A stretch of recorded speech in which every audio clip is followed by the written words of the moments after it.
Hello friends, ഇന്ന് നമ്മൾ വീക്കെൻഡായിട്ട് super മാർക്കറ്റിൽ ഇറങ്ങിയ കേട്ടോ. കുറച്ച് സാധനങ്ങൾ മേടിക്കാണ്ട് നോക്കിയാൽ ദാണ്ടെ പോണ ഒരു ജിമിട്ട് ഐറ്റം, പിന്നെ ഏതം മുതൽ.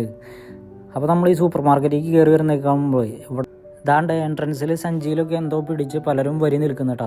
ഇത് സാധാരണ നമുക്ക് സൂപ്പർ മാർക്കറ്റിൽ നിന്ന് എന്തെങ്കിലും മേടിച്ചിറങ്ങുമ്പോഴല്ലേ കയ്യിൽ സാധനം ഉണ്ടാവും. ഇത് അങ്ങോട്ട് കയറുമ്പോൾ എന്തോ ഒന്ന് പിടിച്ച് വരി നിൽക്കുന്നത്. അപ്പോൾ നോക്കിയപ്പോഴാണ് നമുക്ക് സംഭവം മനസ്സിലായത്. ഇതിവിടെ പല സ്ഥലങ്ങളിലുണ്ട്. എന്നാലും ഞാൻ നിങ്ങൾക്ക് പരിചയപ്പെടുത്തി തരാണ്. ഇതെന്താണെന്ന് വെച്ചിട്ടുണ്ടെങ്കിൽ ഇവർ വീട്ടിൽ യൂസ് ചെയ്യുന്ന പെപ്സി, കൊക്കക്കോള, അതുപോലത്തെ ടിന്ന്, പ്ലാസ്റ്റിക് ബോട്ടിലുകളിൽ, ടിൻ ബോട്ടിലുകൾ, ഇതൊക്കെ ഇവർ വീട്ടിൽ നിന്ന് ഒരു സഞ്ചിയിലോ വലിയ കവറിലൊക്കെ ആക്കിയിട്ട് കൊണ്ടുവരാണ് കേട്ടോ ഈ സൂപ്പർ മാർക്കറ്റിലേക്ക് വരുമ്പോൾ. ഇത് കൊണ്ടുവന്നിട്ട് ഒരു മെഷീനിൽ നിക്ഷേപിക്കുകയാണെങ്കിൽ മെഷീനിൽ നിക്ഷേപിച്ചിട്ടുണ്ടെങ്കിൽ ആ ബോട്ടിലിനനുസരിച്ചിട്ടുള്ള ക്യാഷ് ഇതിൽ നമുക്ക് കാണിക്കും. കണ്ട 98. ചില ബോട്ടിലിന് 1 വെച്ചിട്ട് കയറുന്നുണ്ട്, ചില ബോട്ടിലിന് 2 വെച്ചിട്ട് കയറുന്നുണ്ട്. ഇത് സ്വീഡിഷ് ക്രോണാണ് കാണിക്കുന്നത്. ഇപ്പോൾ കണ്ട 125, 127. അവൻ അത്ര അധികം ബോട്ടിൽ കൊടുത്തിട്ട് അതിലിട്ടുണ്ട് കേട്ടോ.